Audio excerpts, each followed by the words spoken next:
So natural po para sa atin, there's a natural tendency in us, bilang mga makasalanan ng mga tao, bilang mga kasalanan ng mga nilalang, na tayo po ay i-isolate natin ating mga sarili in extreme situations. So there are times na ang isolation po ay valid, na talagang kinakailangan talaga ay may mag-isa talaga tayo. Sa mga bata, pag nag-uusap kami, sabi ko sa totoo lang, may mga times na gusto nga mag-isa lang ako para tahimik ang buhay ko. Hindi ko kinakailangan hindi ko kinakailangan ng mga tao sa paligid ko. Gusto ko lang para tahimik, makapag-isip ako. Pero, ganun pa man, valid man ito, it will only be for a matter of time. Hindi man ito yung maging ganun ka, mabuhay kang bilang isang ermitanyo sa buong buhay mo. Diba? Hindi naman ganun. And even if we are isolated by ourselves, it should still be productive. It should still be in communion with our God. Diba? Dapat ganun pa rin ang ating mode. It should still have other people in your mind pa rin. Na hindi mo talaga mahihiwalay ang sarili mo sa mga taong pinagkaloob ng Panginoon sa'yo. Kahit nag-iisa ka, diba? Ganun pa rin ang ating mode. It's still not for our selfish gain, but still for our love for one another, our love for the people of God, our love for the Lord Jesus Christ. Pero pag ang isolation ay nagiging venue para tayo humiwalay sa ibang mga tao, sa halip na ihanda mo ang sarili mo for selfless service for others, then isolation doesn't serve its purpose. Na ikaw ay nag-iisa ka kasi ikay nagtatampo, ikay masama ang loob mo.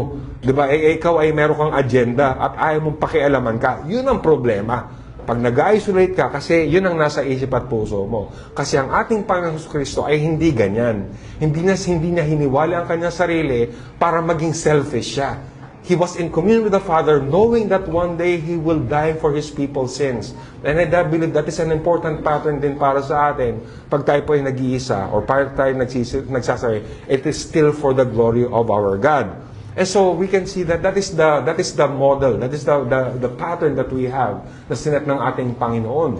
So like what we know and what we experienced, pag isang tao ay nag-sin zone lang siya, for example, or ang isang tao ay biglang nawala, naglaho na lang, or nagdi-detach ang kanyang sarili, yan ay telling that something is very wrong.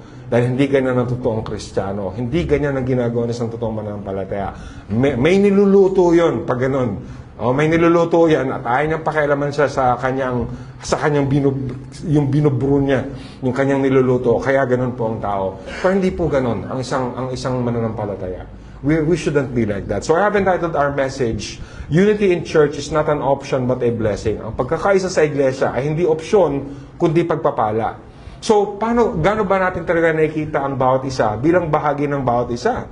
Kung tayo po ay nag-fail sa ating pag-persevere at pagbibigay ng ating sarili sa kabutihan ng bawat isa, ito po ay nagbibigay po ng senyales ng isang maling pagkaunawa kung paano binigay ni Kristo ang kanyang sarili sa kanyang iglesia. So, dun pa lang makikita natin. Dun pa lang makikita natin. Pag ikaw ay nagsasarili ka, pag ikaw ay ina-isolate mo ang sarili mo, pag ayaw mong pakialaman ka, diba, ikaw ay wala rin pakialam talaga sa kapwa mo. Diba, halimbawa po, pag yung anak mo nagkulong sa kwarto ng ilang araw, diba, tapos lumalabas lang para kumuha ng pagkain, tapos papasok ulit sa kwarto niya, at magsasara at maglalak, at hindi nakikisalamuha sa pamilya, there's something is definitely wrong. Hindi tayo papayag ng ganun. Diba? Tatanggalin natin yung pintuan ng kwarto para hindi na naman siya pwedeng i-isolate ang sarili niya ron. At kung kakain siya, kasama niya yung buong pamilya. Hindi siya pwede mag-isa doon because that is what it means to be part of one another. So in the same way din, if you understand that illustration, you will also realize na hindi talaga pwede nagsasarili ka.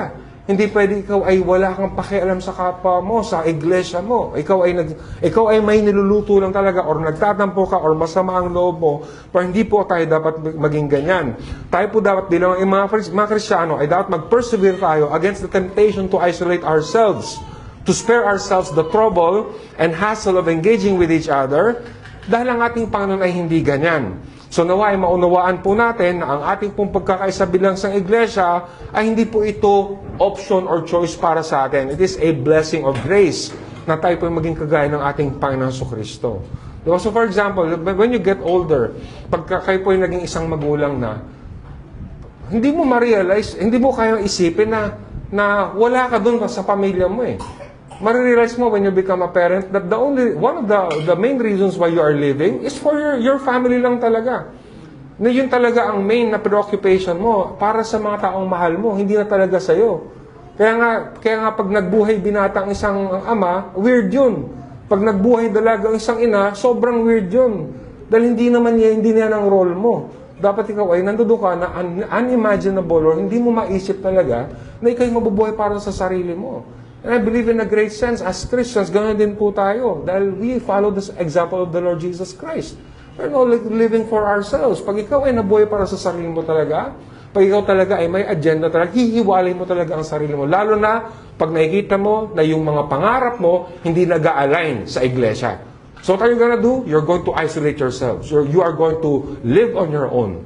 Maaring palamuti lang ang church para sa'yo, maaring palamuti lang mga brethren mo para masabi na ikaw ay may church or may iglesia ka, pero essentially, hindi naman talaga yan ang mode mo. Because you only really want to follow what you desire and not what God desires. And that's a very good indicator na sinusunod mo lamang ang sarili mong kagustuhan. So basahin ko po ang ating text. Muli, in verses 15 to 17 of 1 Corinthians 10. I speak as to sensible people, judge for yourselves what I say. The cup of blessing that we bless, is it not a participation in the blood of Christ? The bread that we break, is it not a participation in the body of Christ? Because there is one bread, we who are many are one body, for we all partake of the one bread.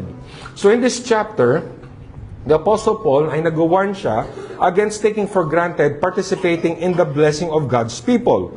So maliitin po natin yung mga bagay na binibigay ng Panginoon sa atin bilang isang iglesia. The Apostle warns that even as Israel seemed to travel as one in the wilderness, habang ang itsura para bang sila ay isa lamang, sila ay inaalagaan ng Panginoon, sila ay sinusustain ng Panginoon bilang isang grupo, hindi lahat ay tapat. There would be those who fell into sin, sexual immorality, and idolatry. On the other hand naman, the apostle also warns against taking lightly, partaking in the worship activities of unbelieving pagans. So merong ganun yung ikaw ay hindi ka mindful, sino ka ba talaga? Diba? Hindi porket ikay nasa church or you claim to be a Christian, you really are a Christian, you're part of the people of God. Tapos meron din iba naman, you're living loosely, you're participating in the lives of other people too, na hindi naman mananampalataya.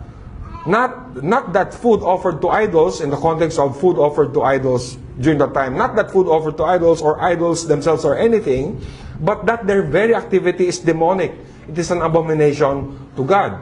Diba? So kanina rin, nabanggit ni Tito Lem na pag atin pong hindi binibigay ng tapat ang ating sarili sa Panginoon, we are serving an idol. Diba? Hindi talaga Diyos ang ating pong pinagsisilbihan. Maging very discerning din tayo mga kapatid, that we truly are giving glory to our God. We are really working for the good of one another.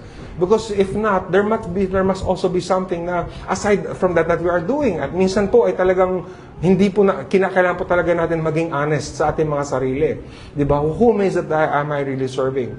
Because ultimately, it may not be a physical idol, it may not be money, but ultimately we may just be serving ourselves too. So mag-ingat din po tayo dito kasi talagang nangyayari talaga yan sa atin. And I hope na we will realize that that's the reason why we are being challenged once again by the Word of God. Na makita din po talaga natin ating mga sarili, and we know also exactly how to be more wise as we move forward, where should we repent of, and where we should trust in the Lord as well. So then as we come to our message today, may remind po tayo na hindi po tayo pwede maging passive sa ating engagements. Especially when it comes to God Himself. Because hindi passive ang Panginoon sa atin. So maging matalino tayo sa ating pong pakikitungo. Di ba? Maging discerning tayo sa ating pakikitungo. We can observe kung paano ang loose participation in worship will mean being loose in everything else. Now, we wouldn't know the difference because we don't really know where we stand. So there will be many times in our lives that we will have to make a stand on certain things talaga. Bilang isang nakakilala na tayo po ay nabubuhay para sa kaluwalhatian ng ating Panginoon. And there are times talaga that maybe we don't know yet. Maaring hindi natin alam at that time. But as we go on, as we go further, dahil marami tayong blind spots, hindi natin malalaman right away. Pero along the way, matututo tayo. Makikita natin na this is the way to go. That this is the wiser thing to do. Diba? Like what I told you last Friday sa ating pong prayer meeting, I also admitted to you yung pagkakamali ko, di ba? So, may ganun din talaga na natututo pa. There's always a better way. Di ba? So, sana ay maging ganun po tayo. Alam po natin saan tayo nakatayo talaga as we engage with things sa ating pong buhay. So, let participation be true and we should know why. So that even our mere presence is something that will mean something. So kahit yung presence pa lang natin, may ibig sabihin po ito. Merong kahulugan ito.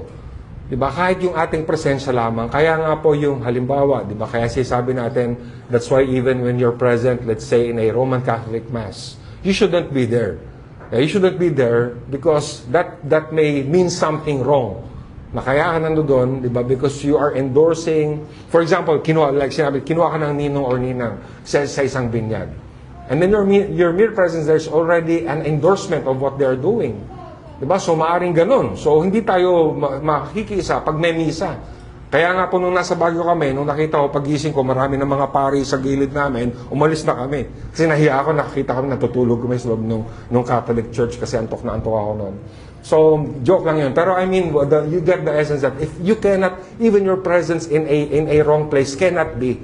Diba? Kasi kahit yung presensya mo ay maaring endorsement ito na isang bagay na hindi tama. When we're physically present, so are we in spirit. And when we withhold our presence, the same goes for our spirit as well. So there are times talaga you have to be discerning na baka kasi yung ating presence pa lamang, yung ating participation in a way, can be an endorsement already of something na hindi dapat. So on the occasion of our churches celebrating the Lord's Supper, once again, may our message remind us then that the unity of the church is as honest and real as can be, as it should mirror the unity of Christ Himself with His people. So much so that He gave Himself for their good now and for eternity. So sana ganoon din po ang ating maging engage. Maging totoo din talaga tayo sa isa't isa. Diba? Maging totoo din ang ating engagement. Sana ma-realize po natin, if ever we are going to be present in something, we should know why. We should know where we stand. Hindi pwedeng basta lamang, hindi pwedeng wala lang. Sana ma-realize natin na meron pong ibig sabihin ito. Diba? Kaya nga, there are times you would rather withhold your presence na hindi mo na lang pupuntahan kasi hindi ka naniniwala doon at ang presensya mo doon ay maaaring magdulot pa ng kalituhan. Diba? So sana ganoon po tayo sa ating iglesia. It is my hope then, dear brethren, that such a truthful and honest unity in love be something that each of us shall strive for until the very end. So, mag-ingat tayo dahil ang presence natin can mean something negative and something positive. But what I want is that it will be true lamang sa atin kung nandoon man tayo. We give ourselves in truth, maging totoo ang ating position, maging totoo ang ating stand, if ever we are going to participate with each other in our church. So dalawang bagay ang nais kong makita. First is that communion is initiated and fulfilled by Christ. Sabi po sa verses 15 to 16, I speak as to sensible people, judge for yourselves what I say. The cup of blessing that we bless, is it not a participation in the blood of Christ? The bread that we break, is it not a participation in the body of Christ? So the Apostle Paul challenges his readers to take his words seriously. He appeals to their being sensible. Yung soundness ng kanilang pag-iisip, sa kanilang pagsusuri ng kanyang mga sinasabi. How they will judge what he says. And so they should consider about the blood and the bread, the elements or the emblems of the Lord's Supper. Kaya nga po, hindi ito isang bagay na mindless din natin ginagawa. Hindi ito isang bagay na we simply have to do just para magawa lang ang Lord's Supper. Hindi, that we don't treat it that way.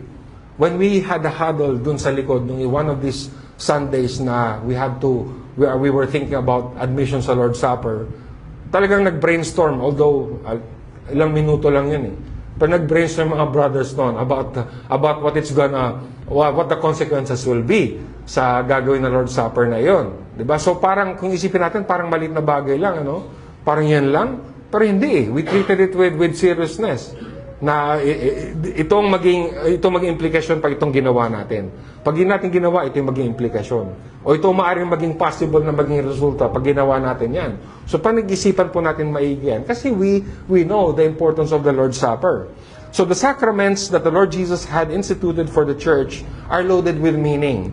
So kaya ang aking pong nire-remind palagi sa atin, no matter how often you consume the elements of communion without the Word, without eating and drinking in intelligent, informed, and honest faith, then it has no meaning at all. Kaya darating ang time, pati nga yung pag-take mo ng Lord's Supper, maki-question din yan, it will also confront even the reason why you're partaking this. Darating ang time na ikaw ba, ano ba ito talaga sa iyo? Diba? Ito ba talaga ay, alam ba ang ibig sabihin nito? And time will prove nga kung totoo hindi ang Lord's Supper sa iyo. Dating ang time talaga na ikaw ba ay tapat ka sa covenant sa church or hindi. And we have seen that. And so we thank the Lord that we are given the opportunity to be reminded regularly of the mighty truth of salvation in a special way. And especially as we have seen also months ago, na the reason why we partake of the Lord's Supper, it is a response to the gospel. It's a logical response to the gospel. Na kung talagang ikaw ay na kay Kristo, hindi ka makakapayag na hindi ka makibahagi sa Lord's Supper. Hindi pwedeng hindi ka magko-commit sa Kanya. Hindi mo pwedeng kalimutan that I am only in Christ and in His body because of Him. So what will hinder me from being baptized and what will hinder me from partaking of the Lord's Supper? There must be something in me na hindi ko pinapakawalan kaya hindi ko gusto mag-Lord's Supper. Or pwede mong isipin na I want to take this superstitiously lang para masabi lamang na bahagi ka ng communion, bahagi ka ng iglesia. So, tinatanggal po natin yung mga bagay nito sa ating kaisipan because we want to go to the very meaning of the Lord's Supper. So then as we ponder on the words of the Apostle Paul, let us consider the cup that we drink. Dahil ito po ay simbolo ng dugo ni Kristo na ibinubo para sa kanyang bayan. Ibig sabihin, meron talagang totoong kamatayan na nangyari sa kanyang krus. Let us also consider that the bread that we break, it is a symbol of the body of Christ that was prepared to be lashed, to be tortured, to be hurt, to be punished, and then killed. So the immortal one, the deathless one, He who is eternal and forever, He who has no beginning nor end, has took on human flesh so that He can die. And He did so for the sake of the forgiveness of the sins of His people. He suffered and died so that people will receive pardon from judgment and joy in God's glory forever. So isipin natin kung talagang we really are partaking of the Lord's Supper in a real way, makita natin makasalanan talaga tayo, kinakailangan talaga natin si Kristo.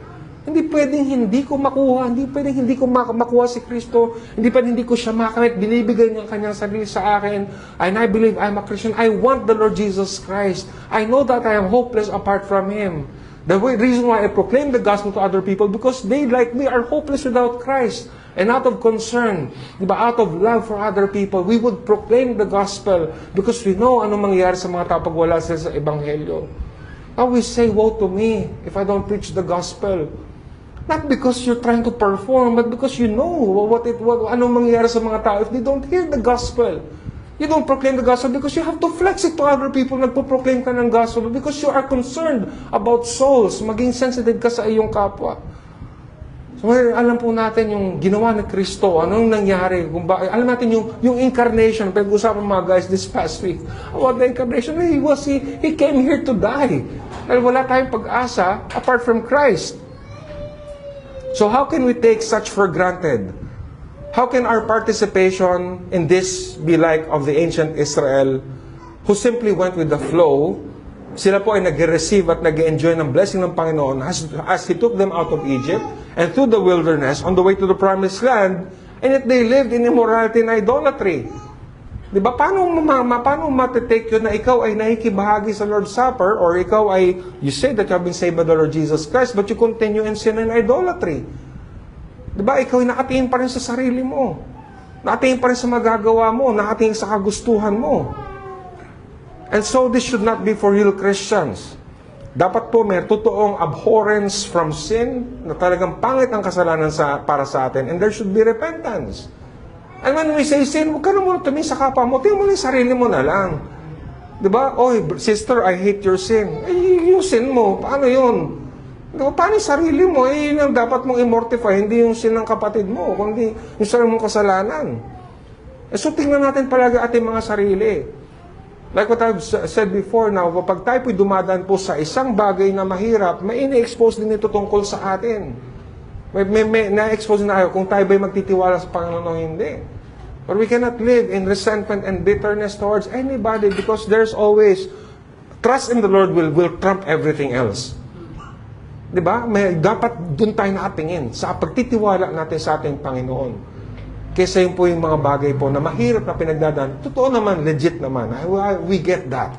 We understand that. But at the same time, if you know that all things are working for your good, then we can trust in the Lord sa mga bagay pa na dumadating sa atin. So we cannot live in sin. We cannot say na okay lang tayo. We have to check ourselves and then we bless the cup and break bread in communion. Sabi sa chapter 10, verses 6 to 12. 6 to 12. Now these things took place as examples for us, that we might not desire evil as they did. Do not be idolaters as some of them were. As it is written, the people sat down to eat and drink and rose up to play. We must not indulge in sexual immorality as some of them did, and 23,000 fell in a single day. We must not put Christ to the test as some of them did and were destroyed by serpents, nor grumble as some of them did and were destroyed by the destroyer. Now these things happened to them as an example, but they were written down for our instruction, on whom the end of the ages has come. Therefore, let anyone who thinks that he stands take heed lest he fall. Mas maigi na isipin natin na hindi tayo okay and we know where we are to repent. Mas maigi na yun kaysa isipin natin na it's my brother or sister who is not okay and ako okay lang ako. Ang problema talaga yung mga tao sa kapaligiran ko, hindi ako. Para bang hindi tayo dinala ng Panginoon na maging magkasama-sama sa isang iglesia. Yung nasawa kanina, people will try to look at their performance and be critical towards other people. People will try to look at how they're striving in the goodness of their heart, and then be critical towards other people who are not. Kung ganyan po ang ating engagement, hindi po talaga tayo tatagal. Hindi talaga tayo tatagal. Lalamunin talaga tayo ng ating sariling kabutihan. Doon tayo magbabank. Ating magandang ginagawa. Alam natin yan dahil dumaan po tayo sa ganyan. Kung paano mas pinahalagahan mo yung ginagawa mo kaysa mga kasama mo sa iglesia. Mas pinahalagahan mo yung nagagawa mo kaysa yung ginawa ng Panginoon na pagsama-samahin niya ang kanyang bayan. Kaya sabi ko doon sa kakilala ko na sinabi ko na I told you kanina, bago tayo gumawa ng anumang bagay sa church, matuto muna tayong magmahal. Nauuna po yung motivation ng pagmamahal kaysa yung motivation na meron tayong magagawa at may aambag sa bawat isa. Dahil dapat ang pumapalibot at ugat ng lahat nun ay pag-ibig. Sabi rin ni James Montgomery Boyce, at the heart of the present significance of the Lord's Supper is our communion or fellowship with Christ, hence the term communion service. In coming to this service, the believer comes to meet with Christ and have fellowship with Him at His invitation. The examination takes place because it would be hypocrisy for us to pretend that we are in communion with the Holy One while actually cherishing known sin in our hearts. So magsisimula talaga tayo sa sarili natin. Ano bang pinapahalagahan natin? So we begin with that. There will always be repentance and faith. There will always be self-examination as we come before the Lord, as we come before the Lord's table. And consider too, that our being freed from the power of sin is not because of us, but because of Christ. In other words, it is not by sheer will that a depraved, wretched sinner turn away from sin. It is only by Christ. Hindi mo kagagawa na ikaw ay nagrepent. Hindi ito tungkol sa iyong kakayahan magrepent ka sa kasalanan mo. Ito'y biyaya ng Panginoon sa atin. It is only by the power of the Holy Spirit who gives life from the dead, who gives a dead sinner new birth. So then, when we consider the cup and the bread, remember that it is by Christ's initiative that this has come to be. Panginoon ang gumagawa nito. Ino-offer niya lamang sa atin ito. Diba? Ang ating pong repentance and faith ay response lamang sa Kanya. Hindi ito dahil meron tayong kakayahan na gawin yung mga bagay. Ito dahil kung wala ang ginawa si Kristo, bali wala ang repentance and faith. Wag na lang. Kasi anong anchor ng iyong faith? Anong anchor ng iyong repentance? Wag na lang. Pero dahil kay Kristo, ay dapat lang. Diba? Makita po natin yan. And what He has come to do, He accomplished and fulfilled on the cross. Always remember that if there was no such thing as the cross, there is no forgiveness. There's no salvation, no church, no baptism, no Lord's Supper. Kaya kung ikaw ay nag-church ka lang, nag-Lord's Supper ka lang kasi gusto mo lang ng validation, ay wag na lang. And somebody just said that just recently. They just wants to be acknowledged din. Kaya kailangan ng tanggapin sa church. Kailangan tanggapin sa Lord's table. Validation. Very tempting yan sa mga tao. All these will never come to be apart from Christ. And to push that even more, if it were not also by the Spirit of God, even the gospel will be a foolish message to us. Therefore, One is able to partake of communion not because of anything in himself, but only because of the grace of God. So, from kanina, sabi po, for in one Spirit we were all baptized into one body, Jews or Greeks, slaves or free, and all were made to drink of one Spirit. So why are we here hearing this message? Why did we come to a point of giving our lives to Christ and His church in faith? Why have we become part of God's family? It is not definitely because of us. Because we don't care about salvation by ourselves. You may come to church for all the wrong reasons, kaibigan. You may do that. At maaring sa una, hindi ka mahalata. Maaring sa una ay kaya mong ikubli ang totoo mong dahilan kung bakit mo ginagawa yan. Or maaring nasarapan ka lang sa fellowship na meron. Natuwa ka sa mga taong tingin mo ay mababait at mga desente at hindi marunong may pag-aaway, ay mali ka pala. Dahil marami sa church na hindi naman ganun. But you can be in the church for all the wrong reasons. Akala mo dahil sa preference mo lang kaya ka nandito. Kasi gusto lang ando kasi yung kaibigan mo, ando kasi yung sino man, yung tinitignan mo kaya nasa church. But we're not in church because of us, it's because of the Lord Jesus Christ. Siguro kung man-made religion, ganon. O pili ka, gusto mo maging Muslim, o pwede naman, choice mo yan. Gusto mo maging atheist, sige. Gusto mo maging Scientologist, gusto mo maging Buddhist or Roman Catholic, nasa yan. Pero when it comes to the true religion, when it comes to Christ, you don't make that choice. It is Christ who makes that choice. Kaya ikaw ay mapagpasalamat ka. Ilalarig mo ang ebanghelyo. Tapos pag nasa church ka rin, why are you sustained? Dahil sa kagalingan mo? No, hindi pa rin. It's still Christ who nourishes us. It is He who sustains us. Hindi mo ito kagagawan. Why do we continue as we strive against sin and self? It is only because of Christ. It is only by the work of grace that no man can boast. So always remember that even that before we could have a truthful, honest idea of church and communion, it is only and only because of Christ and not us. It is a privilege that not all will have. Minsan nga may communion na nga, mali pa yung pagkakaintindi. Diba? Meron ng ganito, may preaching pa, pero kung hindi talaga communion sa Panginoon sa'yo, hindi mo rin maintindihan. It is by Christ and Him alone, that's why we say solus Christos. And the implication of this is that since it is of Christ, and because He has come to save, and that He is mighty to save, it means that it is sure. So huwag tayong tumingin sa ating mga magagawa. Huwag tayong tumingin sa ating sariling choice or preference. Let us look to the Lord Jesus Christ. Therefore, the participation of God's people with Christ is as sure as Christ's participation with His people. We only participate in the body and blood because Christ participates with us. Nauuna yun, bago po tayo. Christ invites us to come to Him. Christ invites us not as a bully, not as a tormentor, not as a slave driver, slave master, but as He who has saved us, He who has given Himself, His body and blood for our forgiveness and salvation. It's actually God serving us first before we can really serve God. It's really God granting us grace bago po tayo makakilos talaga para sa Kanya. Kaya tanggalin po natin yung kaisipan na kaya tayo nandito ay dahil sa ating mga sariling kagustuhan. Tanggalin natin sa isip natin na kaya po tayo nandito kasi ginusto natin to. Naging masipag tayo mag-church. Kasi parang hindi kumpleto ang week ko pag di ako nag-church.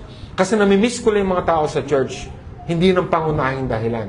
Ang pangunahing dahilan ay dahil lamang kay Kristo. The basis of His invitation is simply that of not of a demanding authority, but His invitation is because Christ is a loving Savior. He does not push us away. He invites us to partake of Him. I hope that communion be a reminder of repentance, of how sin brings just condemnation, and how the Lord Jesus took that punishment away from us, because only He can do that and only He did that. Hindi kinakailangan ni Kristo humingi ng permiso sa atin. He did not need us to ask Him. Hindi kinakailangan sabihin ni Kristo, ako ba ay maging katanggap-tanggap sa iyo? Ako ba ay mamahalin mo? Diba? Ako ba ay gaito sa iyo? Walang ganon. Sabi ng Bible sa atin, while we were yet sinners, Christ died for us. This is how God demonstrated His love para sa atin. So isipin po natin, ang communion po it is initiated and fulfilled by Christ. At dahil po dito, ito po ay totoo. Kaya nga po, pag hindi totoo din ang communion, pag hindi pala totoo ang covenant with the church, saan kaya nanggagaling yun? E di sa sarili lang. Di ba? Kung hindi nagpatuloy ang pananampalataya ng tao at hindi naging totoo ang kanyang engagement with the people of God, saan nanggaling? Di sa kanya lang. Sa una, mahirap sabihin pero time will prove later on kung totoo ba o hindi ang engagement ng tao. And often and always, the reason is because they only wanted to follow their own desire. At hindi talaga ang iglesia, hindi talaga si Kristo. Maghahanap lang ng mga tao na papayag sa kanilang kagustuhan. I've been saying that, I think I'll be saying this until I die. Dahil ganyan po talaga ang tao. Sa dinami-dami ng taon ng iglesyang ito, ganyan palagi ang tao. Pag nag-head-on collision na, yung ebanghelyo, ang demands ng gospel, at ang sariling kagustuhan, bibigay yung ebanghelyo, tatanggalin nila yan. At maghahanap ng mga lugar kung saan ay seemingly may gospel din naman, para ma-assert na kanilang sariling kagustuhan. So, saan ang galing yan? Galing ang kanilang commitment sa kanilang sarili. Second point, communion is our unity with each one in Christ. So let us go back again to the appeal of the Apostle Paul to the sensibility of our judgment. Sabi sa verse 15, I speak as to sensible people, judge for yourself what I say. So ano po ang ibig sabihin ito as we relate to one another? Sabi po sa verse 17, because there is one bread, we who are many are one body, for we all partake of the one bread. So as Christ has given Himself to be one with His people, the effect of that among the church is that they will also be one with each other. Diba? So magkakaisa din talaga sila. So kung binigay ni Kristo kanyang sarili sa kanyang bayan, magkakaisa din sila, alang-alang sa Kanya. Sabi ni Jonathan Leeman, sabi po niya, Paul is saying that the Lord's Supper actually makes many one. So ang marami daw, ginagawang isa. The Lord's Supper gathers up the we who are many and makes us into one body. In other words, the Lord's Supper constitutes a local church. Of course, Paul's point is not about the mechanics of bread and eating, as if a larger church that needed more than one loaf to celebrate the Lord's Supper was no longer one church but many, but instead, Paul uses one bread as shorthand for the church's corporate, all-together celebration of the Lord's Supper. Paul's point is that in the Lord's Supper, because we all share in fellowship with Christ together, our unity in Christ creates the unified body of the church. So ang nagkikreate talaga ng unity among the people of God is the unity that there is in the Lord Jesus Christ. So again, like what I've said kanina, hindi dahil vibes po tayo sa isa't isa, hindi pare-pareho tayo ng kagustuhan, hindi dahil pare-pareho tayong reformed, hindi. It is Christ who brings us together. We are one because of the unity that we have in the Lord Jesus Christ. Sabi niya, remember that the Lord's Supper is the renewing oath sign of the new covenant. In the Lord's Supper, we renew our commitment to Christ and each other. And it is this twofold commitment that makes a church a church. So, alam mo, nagpapatuloy po tayong nire-renew natin ito sa every time na nagkikita tayo. Now, we want a reset palagi. Di ba? Gusto natin meron tayong nilook forward as we have pledged that as we come together in the Lord's table. That we are making that promise to one another too, habang ginagawa po natin ito. Gusto natin maging sariwa palagi sa atin ang unity na ito. We keep on hoping the Lord Jesus Christ in that. Kaya isipin po ninyo mga kapatid, kung hindi ganyan ang hope mo, kung hindi pala ganyan ang purpose mo, ba't ka pa magko-communion? Kung wala ka naman palang desire to really be one with the people of God, kasi mas mananaig yung kagustuhan natin, di huwag ka nang maging part ng communion. Huwag ka lang maging part ng iglesia. Kaya nga again, if all that people want is simply validation lang, or naiintriga ka lang sa ano kaya ang feeling na maging bahagi ng communion, kung yun lang ating dahilan, huwag na lang. Na hindi mo yan ang dahilan kung bakit natin ginagawa ito. And chances are later on, if all you think about is just yourself, dati ng time, hindi mo na rin kakayanin ito. Aalis ka rin lang talaga. At hindi mo makakayanan yung demands ng pagmamahal at pagtaligod sa sarili at pagkapit kay Kristo. Kasi ang ginusto mo pala after all ay sarili mong kagustuhan. Hindi pala ang communion. Verse 12 says, 1 1 Corinthians 12, for just as the body is one, and has many members, and all the members of the body, though many, are one body, so it is with Christ. For the body does not consist of one member, but of many. Kaya nga hindi nakakagulat din pag ang tao parang baliwala lang sa kanya pag hindi niya naalala ang kanyang church. Parang baliwala lang sa kanya kasi they were never really part of the church in the first place. It was not really their desire.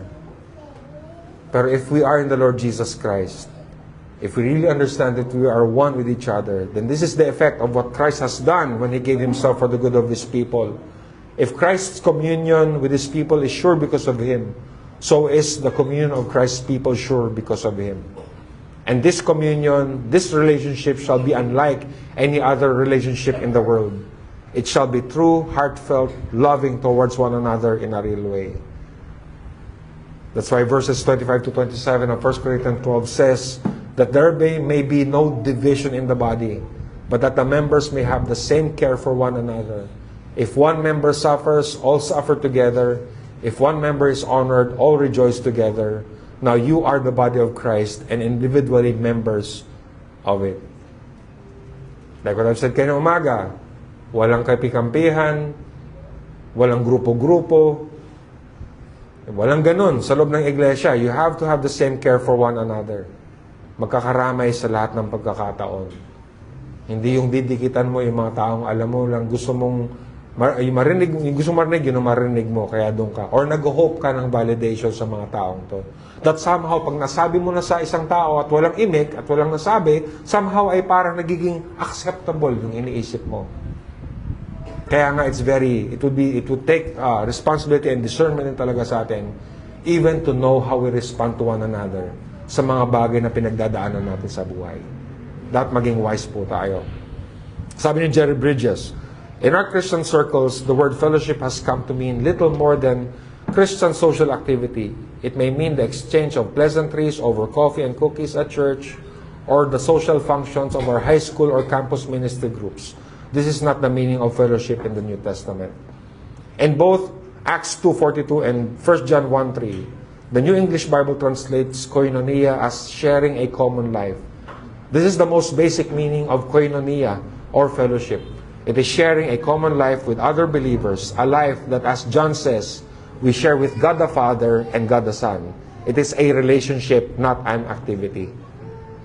Again, those first Christians of Acts 2 were not devoting themselves to social activities, but to a relationship. A relationship that consisted of sharing together the very life of God through the indwelling of the Holy Spirit. They understood that they had entered this relationship by faith in Jesus Christ, not by joining an organization. And they realized that their fellowship with God logically brought them into fellowship with one another. Through their union with Christ, they were formed into a spiritually organic community. So, ganun po yung nangyayari sa isang mananampalataya. Naging bahagi talaga siya ng isang pamilya. Naging bahagi sila ng bawat isa. And they take it seriously. But this is how church unity should look like. Hindi po, ay pare-pare tayo ng doktrina, magsama-sama tayo. Ay pare-pare tayo ng mga hilig sa buhay, magsama-sama tayo. Ay pare-pare tayo pa ng inclination sa ministry, magsama-sama tayo. Dapat, ano pa man yan? Ano ba ang pagkakaiba-iba ninyo? Anong pagkakaiba ng hilig ninyo? Iba-iba kayo ng mga topak sa ulo, o iba-iba kayo ng mga ugali, or what? But you are one in the Lord Jesus Christ. At pababanalin nyo ang bawat isa. Magtsatsagaan kayo sa isa't isa. Pero nandun ka para maghanap ka lang ng kakampi sa buhay, doon ka na lang sa tropa mo, doon ka sa barkadang pumunta, huwag ka na maghanap na sa church. But if you want to be like the Lord Jesus Christ, in spite of who you are, in spite of the people around you, then you have been brought together by the Lord para magtulungan kayo sa bawat isa. At magkakaisa kayo dahil kay Kristo. So God's people are commanded to bear one another's burden. Tama, may burden nga eh, kaya nga you have to bear it. Bear one another's burden, di ba? Merong kabigatan na kailangan talaga magtulungan. They are encouraged to and correct one another. Kasi we will be discouraged. We will need correction. Kaya natin kailangan po ito. Their lives are connected with each other as brothers and sisters, helping each other look to Christ, which is something that you can only experience in the church. Kaya I would also like to say, kung hindi ganyan ang level ng relationship sa iglesia, bakit pa naging church? Di ba? Bakit pa naging church? Maraming ina-address ito eh. Ina-address yung maling kaisipan about unity. Ina-address din yung maling kaisipan about no unity at all. Nagkakasama-sama lang kasi there's a certain brand that they want to maintain in their Christian life. At hindi man talaga pagkakaisa kay Kristo, hindi talaga pagtutulungan alang-alang kay Kristo. Gusto lang nila makilala sila na Kristiyano sila, but there's no really desire for the Lord Jesus Christ and holiness. So, ito yung mga bagay po na napaka-unnatural sa atin. Ito po yung mga bagay na hindi po natural na ginugusto ng tao. Ang natural na gusto ng tao, wag mo akong papakialaman. Hanggang dito ka lang. Ito lang, hanggang dyan ka lang ha. Pero Christian ako, pero hanggang dyan ka lang. At hanggang dyan din lang ako sa'yo. O magsama-sama tayo pero wag kang tatawid sa line na 'yan. Wag mo pagsasabihan pag yung taliwas na sa gusto ko, yung naiisip mo. Dahil hindi natural para sa atin ang tayo po itama. Hindi natural para sa tao na tayo po ay i-call ang ating attention pag nagkakamali po tayo.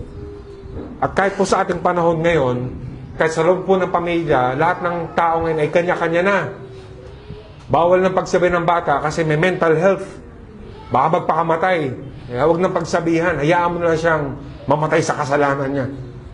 Diba? Ganun po ang mga tao. Even in the modern family, there is no unity. And so such kind of love and concern among God's people in the church will be something na kinakailangan din natin mag-adjust sa totoo lang. Dahil taliwas na taliwas ang tinuturo ng Bible sa sinasabi ng lipunan. Di ako masyadong fan ng mental health. Mas nag-inclined ako na ito po ay issue talaga ng puso mo. Ano ba talagang gusto mo? So, mas maganda kung talagang mental health yan at may chemical imbalance ka, maganda siguro may scientific explanation muna bago natin masabi. But even so, I would say, since ang tao is composed of body and soul, apektado pa rin ang soul because of what you do to your body. Tumatawid, may overlap yan. What you do to your body will have an effect on your soul. What you do to your soul will have an effect on your body as well. Kaya mahirap i-prove talaga ang mental health. Hindi ako masyadong fan yan. But I believe what the Bible says, it is always an issue of the heart. Kaya nga po, mag-a-adjust talaga tayo bilang isang iglesia. Hindi po ito smooth sailing sa lahat ng pagkakataon. Hindi ganun ang church. And remember that it will take self-denial and humility to do so. It will take so much patience and understanding from us as we bear one another in love. Naiiyak mo sa Panginoon na bigyan ka ng pasensya. Iyak mo sa Panginoon na bigyan ka ng pagtitimpi at self-control. Hihingi mo ang Panginoon ng yung higit pang pagmamahal kasi hindi mo kaya. Hindi mo kaya magmahal. Marirealize mo, Panginoon, hindi ko pala kaya. Tulungan mo ako. Kasi kung ako lang, sasabog na lang ako. At mapipiko na lang ako at lalayas na lang ako. Kasi tama ako eh. Di ba? Ihihingi mo sa Panginoon, isustain ka ng Diyos sa loob ng isang relationship. Kaya you will really have to ask the Lord to give you understanding and patience at pagmamahal sa isa't isa. It will take a commitment that does not look at each one or even ourselves. It shall look to the Lord Jesus Christ. Isipin nyo, kung mamimili kayo ng dalawang pagkakataon, isang walang ganyan, diba? Parang smooth lang ang lahat. Pero hindi ka matututo dun. Pero dun sa kabila naman, maraming ganyan. According to syempre sa wisdom ng Panginoon. Pero dun ka matututo. If you think about it, anong pipiliin mo? Piliin mo yung sinabi ng Panginoon dapat natin piliin. That you would choose to suffer with the Lord Jesus Christ. Mas maigin ng ganun. Kaysa yung okay lang kayo. Smooth sailing ang lahat. Kasi hindi mo masyadong kilalang bawat isa eh. Yung lahat kayo, meron kayong certain bubble na hanggang dito lang tayo ha, pandi tayo. Pag may malaya mo na, huwag mo nang anuhin, huwag mo nang sabihan yan. Or basta huwag mo lang masyadong seryosohin ang bawat isa. Dito lamang tayo. Hindi ka matututo doon. Niloloko mo lang ang sarili mo. Because God's people will love each other for Christ's sake. It is a love that surpasses the world's definition and criteria of our love. It is a love that comes from God Himself.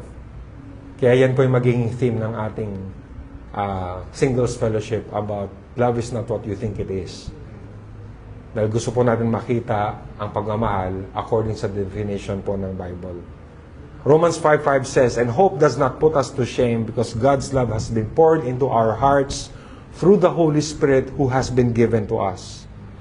So just like what the title of this message says, our being part of each other in a real and honest way is not an option that we can afford to choose or not choose.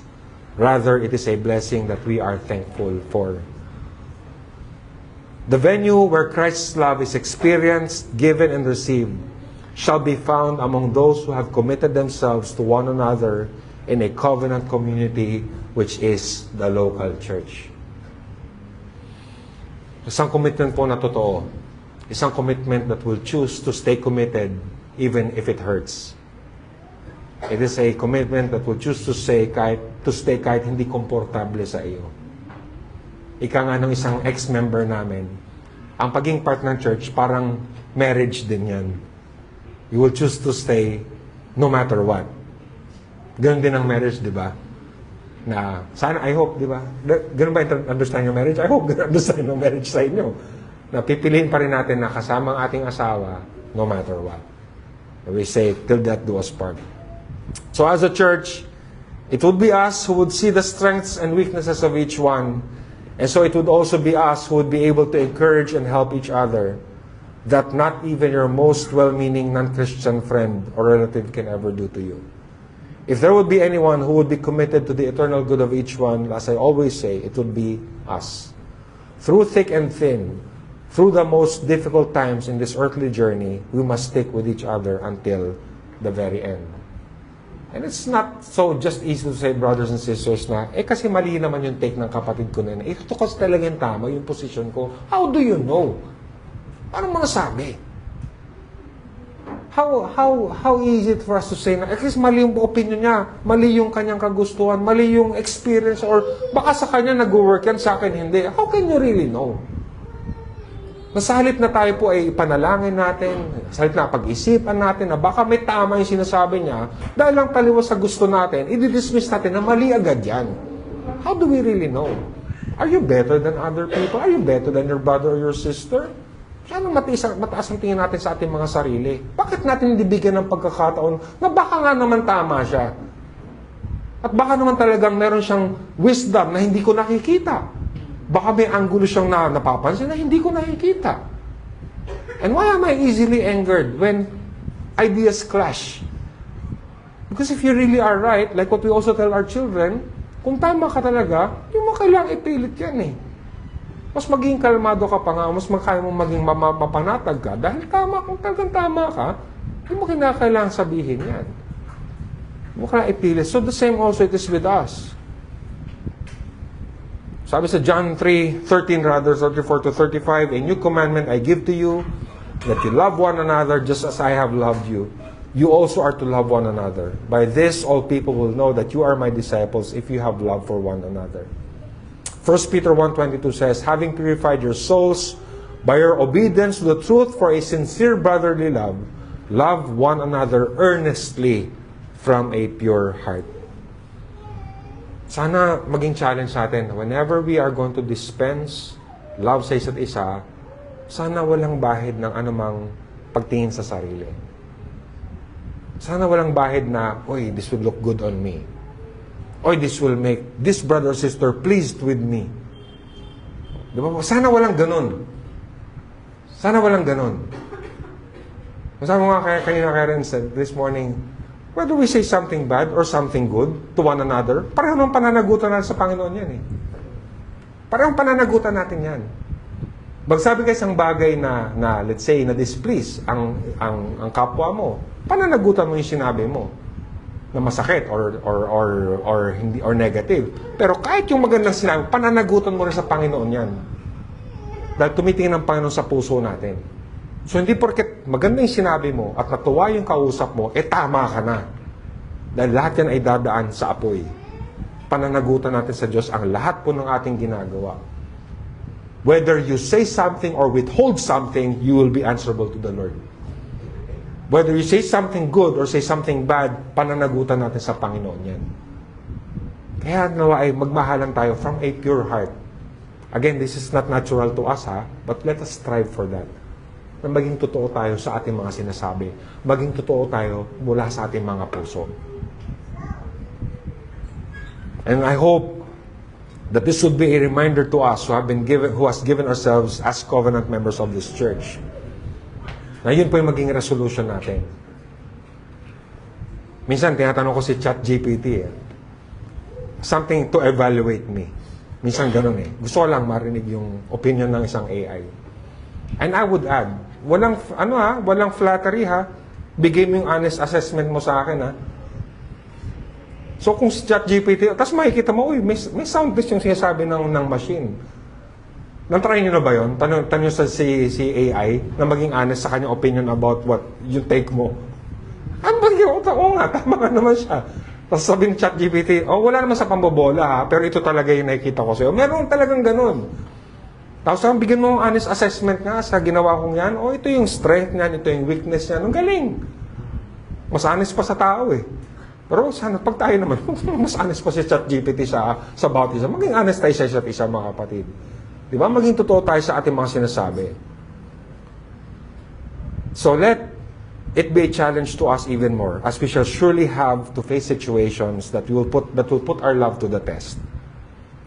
Diba? And may this also be a testimony of the reality of the gospel to the guests of Christ Glory Church. Na sana kung merong mga panauhin natin dito at kahit sa mga bata dito, sana makita ninyo na totoo ang pagmamahal na nanggagaling kay Kristo. Hindi tayo malaking church. Hindi tayo popular church. Diba? Pero sana, pag meron dumating dito, sana they will say that the Lord is here. They will see the love of the Lord Jesus Christ here. Dahil totoo tayo sa isa't isa. I hope that you would also be challenged and consider that a true Christian should be part of such a community of faith that takes the gospel seriously and that they take each other seriously, that they take the sacrament seriously because they take Christ seriously. So magkakatahi po ang lahat ng ito. Siniseryoso po natin ang lahat ng bagay. Whatever it is, whether we eat or drink, we do it all for the glory of God. So challenge and warning sa atin. Let love be impartial, walang kampi-kampihan. True Christ-like love is never at the expense of anyone. Kung talagang mabuti ito, yung talagang sinasabi po natin, it will mean for the good of everybody. Walang totoong good na may isasakripisyo na ibang good. Kung isang bagay ay totoong mabuti, if that should be tested, it should also do good to other people as well. Kaya pag tayo po ay nagsabi na isang bagay to a brother or sister, pag itetest yan, will that be at the expense of anyone? Will that be at the expense of another person's credibility or name or reputation? Diba? Yan ba talaga ay makabuti hindi lang sa iyo kundi para sa lahat? Kahit tingin mo mabuti o hindi. At kung ito'y tingin mong mali pero makabuti sa iba at tingin mo lang hindi makabuti dahil para sa iyo, baka sa iyo lang hindi ito mabuti sa paningin mo. Dahil kung talagang mabuti yan, pag tinest ng Panginoon yan, maging mabuti yan para sa lahat. It will really uphold what is true and what is good. So itest nyo, mga kapatid. Pag magbibigay po tayo ng isang salita, magbibigay po tayo ng advice, itest nyo. Will it really uphold the glory of the Lord Jesus Christ, the good of His people, or is it simply a subjective? Diba? It's simply an opinion lamang na sinasabi lamang po natin according to what we want or according to our own standard. So going back to the challenges of the Apostle Paul in his letter to the Corinthian church, let our participation then be real and honest as can be. Verse 17 says, because there is one bread, we who are many are one body, for we all partake of the one bread. Our presence sa buhay ng isa't isa, ang ating physical presence should be real to us. Kaya nga alam nyo, kahit yung presence lang, that's why it's very important Kahit yung presence or absence natin sa meeting ng church, it spells so much difference between yung nandoon ka at wala ka. As one former member said, kasi they were missing the meetings of the church. Sabi niya sa akin, alam ko naman, pastor, na yung absence namin ay discouragement sa church. So, inamin niya na ganun. So, alam nilang nagkukulang sila sa kanilang absence. Only to be absent even more and only to leave the church eventually. Galing, di ba? Pero ganun ang kasalanan. Alam mong mali, alam mong hindi tama, gagawin mo pa rin just the same kasi sinusunod mo yung gusto mo. Pero maybe we remember that our presence pa lamang, kaya nga tayo nag-strive maging maaga din, di ba? Hindi tayo nalalate. Kasi alam natin, even those little things should be an encouragement to each one. Kaya try natin po maging tapat sa lahat ng bagay. Our participation in the lives of each one is also real. Totoo din, honest din ito. Alam po natin yung nararapat na gawin. Mabuti para sa kanila, mabuti para sa atin. Like what I've said before, if something is really to be good, it should never be at the expense of any other good. Dapat alam po natin strike yung ganong klaseng honesty and balance. Dahil pag meron tayong pagkukulang sa iba, because we are being diligent in another area of our life, there must be something wrong. Hindi pwedeng ganon. I cannot say that for the sake of our church, for the sake of my theological pursuits, my family will need to just bear with me.